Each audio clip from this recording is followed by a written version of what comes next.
So multiple attempts have been made to bring the Fantastic Four, Marvel's first family and one of Stan Lee's greatest creations, to live action. All of them have been varying degrees of failure, but the most recent one in 2015 seems to be probably considered the worst, I would say, and God knows I've given that movie, my piece. So let's talk about the director himself, Josh Trank, and how he feels about it. So Josh Trank, he wanted to do Fantastic Four, and I've talked about this multiple times. The movie suffering is not his fault. He had an idea. He had a very solid idea. But when they started shooting, his budget was cut right then and there.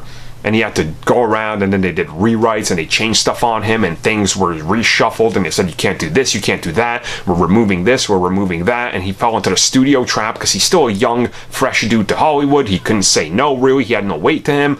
And then everything fell apart. And we got the terrible movie that we did.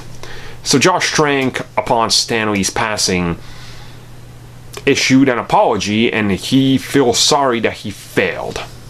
Now, again, like I've said, I've talked about Josh Trank, and I've pummeled this movie into the ground so hard. But it's never personal to the people that make these movies, right? Usually there's a lot of stuff that happens behind the scenes that we don't know. And Josh Trank, he doesn't really need to apologize for anything.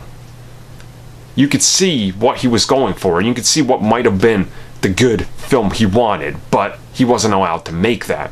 And it's unfortunate, and you understand his passion for these characters and what he's apologizing about. It's because Stan Lee passed away never seeing a fully realized good version of the Fantastic Four.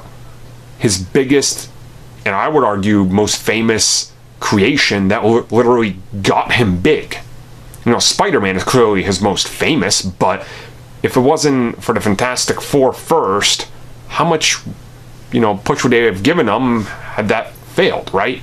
So the Fantastic Four are important to comics, they're important to comic history, and eventually we're going to get that great film.